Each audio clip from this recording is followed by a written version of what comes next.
কিরকম হচ্ছে এমনি জাস্ট একটা ফান মজা আর কি। ওকে। সো ওখানে আমি গিয়ে শুনলাম যে ওখানে নাকি একটা বাসা আছে, একজন লোকাল একজন বললো যে ওই বাসাটা অনেকদিন ধরে খালি পড়ে আছে, ওই বাসাটাতে কেউ থাকে না, আচ্ছা। বাসাটাতে অনেক সমস্যা টমস্যা হয়। তখন আমি জিজ্ঞেস করলাম যে তাহলে মালিক কোথায় থাকে, তখন বললো যে মালিক অ্যাকচুয়ালি কানাডায় কোনো একটা ইউনিভার্সিটির প্রফেসর, ওকে। উনি কানাডার সিটিজেন হয়ে গেছে, উনি ওখানেই থাকে, বাট উনি এই বাসাটা অ্যাকচুয়ালি কিনেছে আরেকজনের কাছ থেকে, এবং এই বাসায় কেউই থাকে না, একটা কেয়ারটেকার জাস্ট বাইরে আর একটা বিল্ডিংয়ে থাকে। ওকে। সো তখন আমি বললাম যে আচ্ছা ইন্টারেস্টিং, তাহলে কি ওখানে ঢোকা যাবে কিনা। তখন আমরা যেটা করলাম যে পারমিশন নিতে গিয়ে মালিক নাই, সো কেয়ারটেকার বললাম যে দেখেন ভাই আমরা অ্যাকচুয়ালি রাত্রে একটু দেখতে চাই, শুনছি বাসাটা নাকি একটু অন্যরকম। কেয়ারটেকার বললো যে ঠিক আছে অসুবিধা নেই, আপনারা আসতে পারেন। আচ্ছা। রাতে আমি গেলাম, তখন তো অ্যাকচুয়ালি আমার ওইরকম টিভি শো ওই প্ল্যানগুলো প্ল্যান করে আমি ওখানে যাই নয়। সো বাট ফর্চুনেটলি আমার কাছে একটা হ্যান্ডিক্যাম ছিল, ছোট একটা ক্যাম্পকর্ডার ছিল, তো ছোট একটা ক্যাম্পকর্ডার, আর যে শুটিং এর জন্য ওই যে ওয়াকিটকি ছিল, রেড ডটের শুটিং ছিল, তো আমি শুভ্র ভাইয়ের কাছ থেকে আমি বললাম যে আপনার ওয়াকিটকি গুলো দেন, আমাদের লাগবে। আমরা 3 জন গেলাম তখন। ওকে। তো ওখানে ঢুকলাম, ইন্টারেস্টিং ব্যাপার হচ্ছে আমরা ঢুকেছি রাত 12:15টার দিকে। 12:15টার দিকে ঢোকার পরে 15 মিনিটস তো যায়নি, আমরা 3 জনের মধ্যে একজন বলল যে শোন ভাই আমার অ্যাকচুয়ালি শরীরটা ভালো লাগছে না, আমি চলে যাই। আচ্ছা। তখন আমি বললাম ওকে ফাইন, বাসার বাইরে গাড়ি রাখা আছে, তুমি জাস্ট হোটেলে নেমে আবার গাড়ি পাঠিয়ে দাও, আমরা আছি এখানে। তো বললো যে আচ্ছা ঠিক আছে। সে চলে গেল, আমি আর আমার সাথে আরেকটা ছেলে ছিল ইমরান নাম। ওকে। তখনও আমাদের কিন্তু এই ভৌত স্ট্রিমটা হয়নি, আমি একটা ভৌত স্ট্রিম হওয়ার আগের কথা বলছি। ওকে। ইমরান আর আমি, আমরা দুজন বাসাটার ব্যাপারটা মানে এটা বাসাটাতে ঢোকার পরে একটু অন্যরকম লাগছিল, একটু মানে ঠিক এই জিনিসটা অ্যাকচুয়ালি ঠিক আমি দেখাতেও পারবো না, মানে বোঝাতেও পারবো না, ফিলিংটা ভালো ছিল না। আচ্ছা। অস্বস্তি মনে হচ্ছে, অস্বস্তি মানে ঘাড় একটু ভারী ভারী লাগছে, কেমন জানি লাগছে, একটু অন্যরকম লাগছিল। সো আমি একটু পরে মনে করলাম যে হয়তো আমার প্রেশার টেশার বেশি বা কোনো একটা প্রবলেম হয়েছে। তো আমি তখন ইমরানকে জিজ্ঞেস করলাম, ইমরান তুমি কি ঠিক আছো, তোমার কেমন লাগছে? তখন বলে যে শুন ভাই আমারও কেমন জানি একটু ভালো লাগছে না। আচ্ছা। তখন আমরা সব একটা একটা করে, দোতলা একটা বাসা, আমরা একটা একটা করে রুম ঘুরতে ঘুরতে শেষে আমরা আবিষ্কার করলাম যে 2টো রুম আছে, একটা দোতলায় কোনার একটা রুম, আর একটা হচ্ছে একতলায় কিচেনের পাশে একটা ঘরের মতন, ওখানে অনেক লাকড়ি টাকড়ি পড়ে আছে। হ্যাঁ। আচ্ছা। বাসাটা পুরো বাই দ্য ওয়ে, বাসাটাতে কোনো ইলেকট্রিসিটি নাই, পুরো অ্যাবান্ডন। ও মাই গড, এটা তো ধুলা নাই, ধুলা আচ্ছা। কিছু নাই, কোনো ফার্নিচার টার্নিচার তেমন কিছু নেই, 2-1টা শেলফ আছে, মানে এই বাসাটাতে কেউই থাকে না। কেউই থাকে না। এবং সবচেয়ে ইন্টারেস্টিং ব্যাপার যেটা আমাকে স্ট্রাইক করেছিল যে জিনিসটা, সেটা হচ্ছে যে বাসাটাতে ঢোকার সময় কেয়ারটেকার যখন বাইরে একটা তালা ঝোলানো ছিল, তালাটা খুলে দিয়ে কেয়ারটেকার দরজাটা খুলে বললো যে আপনারা যান। তখন আমি বললাম আপনি যাবেন না? বললাম না। ওকে। সো মানে কেয়ারটেকার ওই বাসাটা পাহারা দেয়, পাশে একটা ছোট বিল্ডিং এর মধ্যে একটা সার্ভেন্ট কোয়ার্টার আছে, ওখানে সে থাকে, সে পর্যন্ত ওই বাসায় রাতে ঢুকে না, তার নাকি অনেক এক্সপিরিয়েন্স আছে। সো তখন থেকে আমাদের মধ্যে একটা ইয়ে ছিল যে ব্যাপারটা কি একটু দেখি। সো আলটিমেটলি আমরা সব কয়টা রুম ঘুরতে ঘুরতে 2টো রুমে গিয়ে না বেশ অন্যরকম, মানে এটা ঠিক আমরা ঠিক বোঝাতে পারবো না, মানে গুজ বাম্প হচ্ছে খামাখাই, মানে কেমন জানি লাগছে। সো তখন আমি ইমরানকে বললাম, ইমরান এই 2টা রুম তো কেমন জানি লাগছে, একটা কাজ করি, তুমি একতলায় ওই রুমটাতে থাকো, আমি দোতলায় রুমটাতে থাকি। তো আমরা 2জন আলাদা হয়ে গেলাম, স্প্লিট আপ।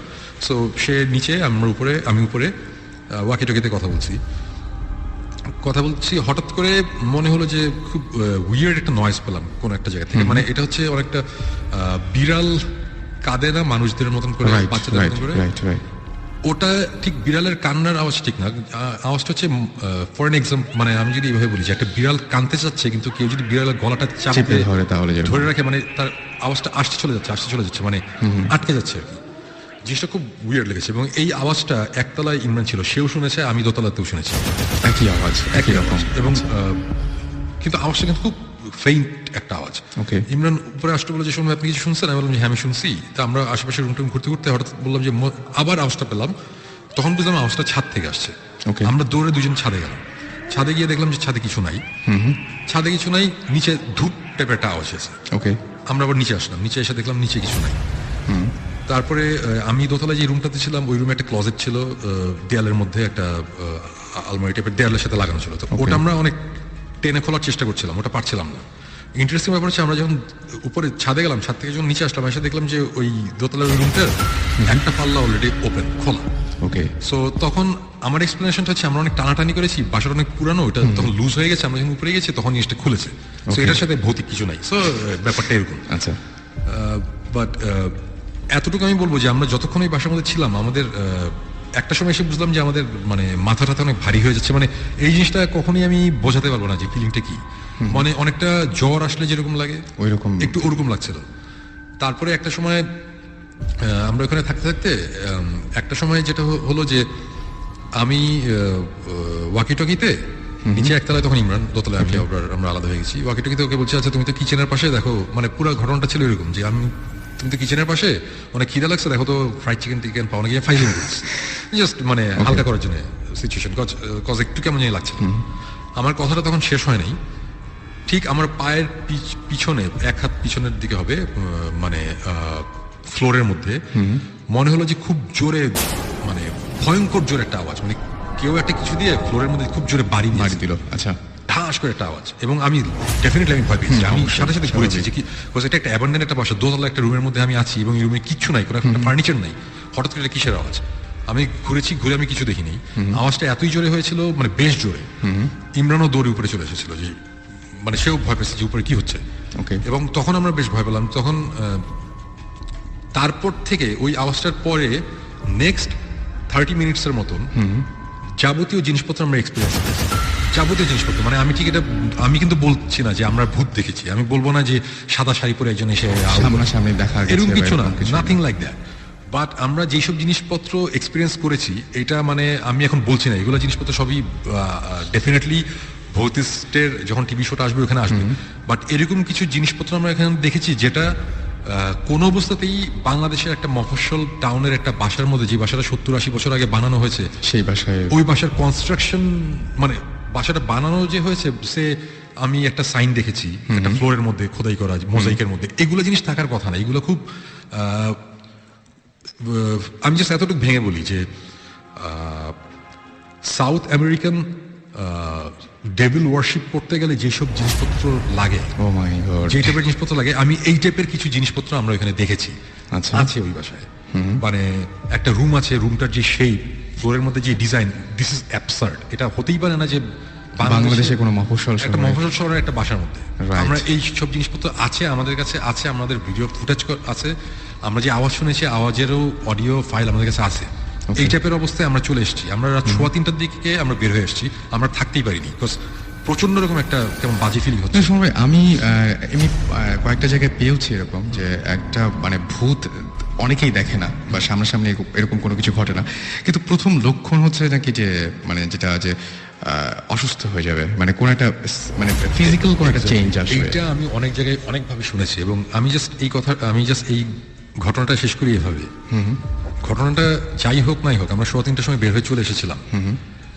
যখন আমরা হোটেলে এসেছি, হোটেলে আস্তে আস্তে ইমরান বললো যে শুনবে আমার শরীর অনেক খারাপ লাগছে, রাইট। আমরা শুয়ে পড়ছি আয়সা। আমাদের যে ভিডিও ফুটেজটা ছিল, ওই ভিডিওর ফুটেজটা তখন যে শুভ্র ভাই ওখানে ছিল, গাজী শুভ্র, রেড ডটের, ওনারা যে অ্যাডের কাজের জন্য, শুভ্র ভাইকে আমি দিয়ে বললাম, শুভ্র ভাই এই যে এই ক্যামেরার এই ফুটেজ, আমার কাছে একটা ফুটেজ আছে, এই ক্লিপটা আছে, টেপটা আপনি রেখে দেন, রেড ডটে পুরো আন্ডার লক এন্ড কি রাখেন, এটা খোলার দরকার নেই। এটা যখন আমাদের মনে হবে যে খোলার টাইম হয়েছে তখন আমরা খুলবো, এখন দেখার দরকার নেই, এখানে কিছু জিনিসপত্র আমরা দেখেছি যেটা বা আওয়াজ আছে, আমার কাছে ভালো লাগে না এখন খুলতে, বেশ অশুভ লাগছিল, রাইট। হ্যাঁ, শুরু ওটা ওইভাবেই রেখে দিয়েছিল। এবং আসার সকালবেলা মানে ঘুমাতে গেলাম রাত তখন কত সকালের দিকে ঘুমাতে গেছি, আমি দুপুর 12টার দিকে বোধহয় ঘুম থেকে উঠলাম। ওঠার পর ইমরানের, আমি বুঝলাম যে আমার অনেক জ্বর, আমার 102-এর মতন জ্বর ছিল, আর ইমরানের তখন অনেক জ্বর এবং সে বমি করছে কন্টিনিউয়াসলি। সো আমার কথা হচ্ছে যে হয়তো বা ওই বাসাটা অনেকদিন ধরে আটকানো, কোনো রকম গ্যাস বা কোনো জার্ম কিছু ছিল, এই জন্য হতে পারে, মানে আমরা বলছি না, কিন্তু আমি কিন্তু পার্সোনালি কোইন্সিডেন্সে বিশ্বাস করি না। এবং এই যে এই ঘটনাটা ঘটলো, এইটা অ্যাকচুয়ালি আমার জন্য অনেক বড় ব্যাপার ছিল, এই কারণে আমরা যে জিনিসটা ফিল করেছি ফিজিক্যালি আমি ভালো ছিলাম না, তো যেই কারণে এটা আমার মনে অনেক ভয়ঙ্করভাবে দাগ কেটেছিল। এবং গেস হোয়াট, আমরা ভৌতিক টিমটা আবার যখন ফর্ম করার পর প্রায় 1-1.5 বছর পরের কথা, ওই ফুটেজ আমরা নিয়ে বের করলাম আবার, আচ্ছা, দেখার জন্য। তা আমি তো এর আগে ফুটেজটা ওই যে জাস্ট ছোট ওই যে মোবাইলের মধ্যে ছোট ফাইল করে মোবাইলের মধ্যে দেখতাম, সো রেজলিউশনও ভালো ছিল না। যখন আমরা ওই টেপ থেকে, আমি একটু জাস্ট ইন্টারাপ্ট করি, ফুটেজ আমাদেরকে প্রথমে দেখাতে চাইনি, আচ্ছা, মানে তখন আমরা ভৌতিক টিম সবকিছু ছিল না, এই না সে না, ওনার শরীর একটু খারাপ ছিল for long time, so he was like না এটা এখন দেখার দরকার নেই এসেই, কিন্তু উনি ওই ঘটনা কিছুটা আমাদের বলেছিলেন। তো আমি আর জিবরান অনেকদিন ধরে শুনুন ভাই উই ওয়ান্ট টু গো দেয়ার, আমরা যাবো, এসেই হি রিফিউজড। তখন ভৌতিকের ব্যাপার ছিল না, বাট হিজ লাইক না ওখানে আমি আবার যাবো একবার, কারণ আমার ওখানে গিয়ে দেখতে হবে যে ওখানে আসলে কি হচ্ছে, কিন্তু আমি ওখানে কাউকে নিয়ে যাবো না। ওকে, এই করতে করতে করতে ফাইনালি আমরা বলতে দেন উনি ফুটেজটা বের করলেন। এটা বেশ অনেকদিন পরে, 1-1.5 বছর পরে, 1 বছর At least এক বছর। 1 বছর পর